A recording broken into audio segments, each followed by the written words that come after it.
Hello everyone, this is Bae, and I'm an accredited dog trainer through the International Association of Animal Behavior Consultants, as well as a fear-free certified professional. As a fear-free trainer, it is our goal to make vet visits as fear-free as possible for our animals.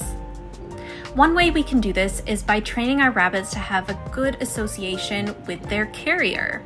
This is the process on how I started training Sterling on how to walk into the carrier on his own so that I no longer had to lift him and carry him into the carrier, which just adds to the stress. So the first thing I did is teach him to go onto a designated mat. I'm just using a Snug-a-Bun bed here, and basically I just wait for him to hop up on the bed and I click and give him a treat. And the entire time he stays on that mat, I am going to continuously feed him so that he associates this mat as a very good place where he gets lots of yummy treats. So that is the first process. And then I also kind of lured him off of the mat so that I could have him hop back on. When I first started out, I clicked the moment one of his feet touched the mat, and then I rewarded him. And then every time he took an additional step onto the mat, I also clicked, gave him food.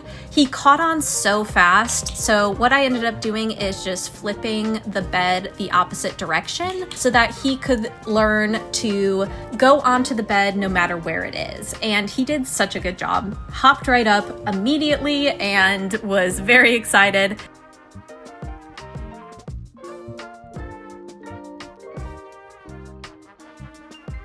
So here is the second day.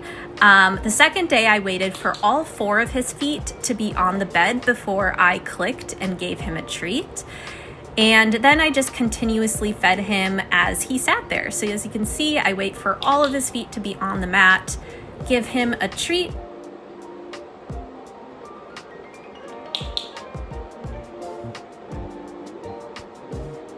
And then I just sped it up here because it is kind of boring. I just kind of feed him every once in a while. If your rabbit is new to clicker training, I would head on over to my last video where I show how you introduce clicker training to your rabbit. You really want your rabbit to know what the clicker is, what the noise means, and the concept so that they are able to learn different ways of training.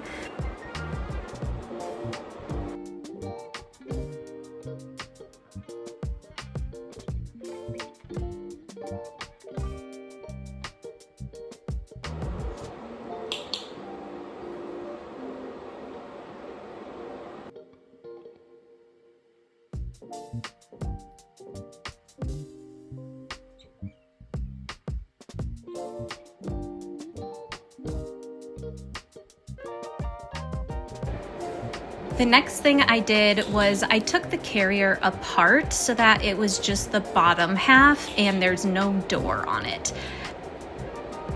Most plastic carriers are going to be able to do this. If you have a soft-sided carrier, obviously this is going to be a different process. I prefer plastic carriers with rabbits just in case, you know, they chewed their way out or something.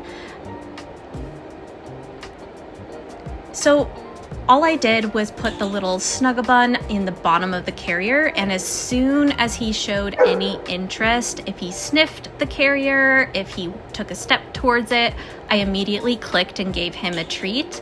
I wanted the criteria very, very low here because he already has such a negative association with the carrier as he's had this carrier his entire life and he does not like going to the vet. So even if he sniffed the carrier, I clicked and gave him a treat, but he was so good and hopped in there way faster than I expected. So that was really great.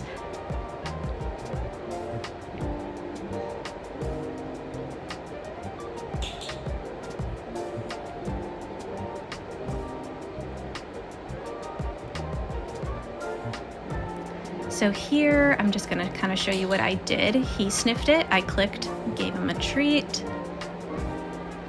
Took a step, I clicked, gave him a treat. Took another step, I clicked again.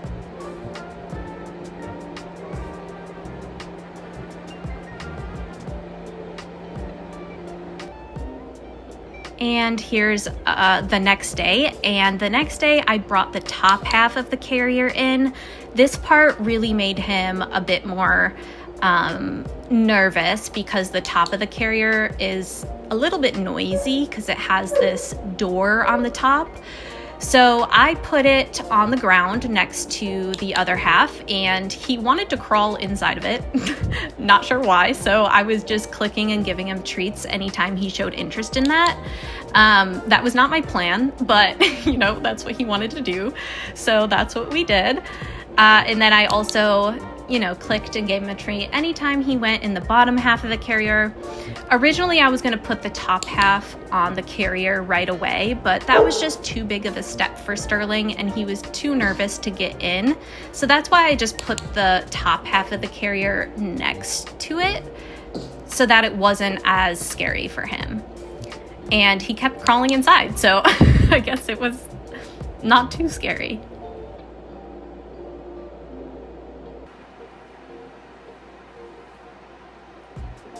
And then that night, I actually left the carrier just like inside of his pen, and I just put little treats on the inside and underneath there so that he could explore it on his own terms. And then the next day, I went ahead and connected the top half of the carrier. So now I am clicking and treating for any little movement here because this is, you know, has a lot of negative associations with it. So we want to make this a very positive experience. And you can see I'm like staring in the carrier through like a tiny little hole because I'm trying to look for any movement that he makes so that I can click the instant he moves and give him a treat. So there we go. He kind of took a step there. So I clicked, gave him a treat, clicked again, gave him a treat. And I'm just dropping the treats through the carrier because that was what was easiest for me. I didn't want to be reaching inside the carrier because that could make him nervous if he thought I was going to pick him up or something. And I want this to be a very positive experience. So anytime he took a step, anytime he hopped, I clicked and gave him a treat. And then I also continuously fed him while he was in there like I did before the top of the carrier was on. I think the hardest thing for Sterling is when we put the front door onto the carrier. It makes a lot of noise and it also kind of like squeaks when you open and close it. And he just kind of associates that noise with going to the vet. And so he gets nervous when he hears that. So that was probably the biggest hurdle, is putting the front door on his carrier just because of the noise it makes.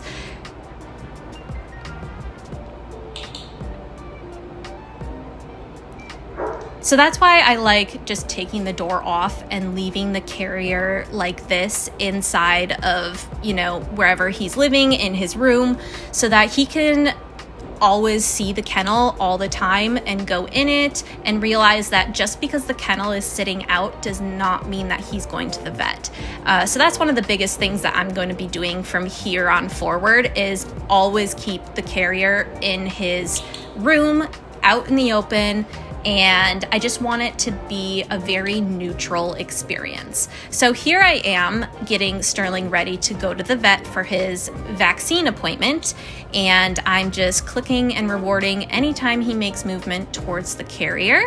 And this process took about 3 minutes for him to go into the carrier on his own. I didn't have to chase him, I didn't have to pick him up, I didn't have to do any of that. So this was a lot less stressful on him, even though he did still have to go to the vet. So I'm just waiting for any type of movement towards the carrier and clicking and dropping treats into the carrier.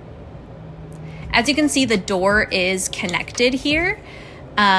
But he did a fairly good job, even though we hadn't practiced this in a while. As you can see, I'm at my new house here. I was at my old house in the previous videos. So this was just recently. I took him to the vet not even a week ago. So as you can see, he's hopped all the way in, and then I drop more treats in.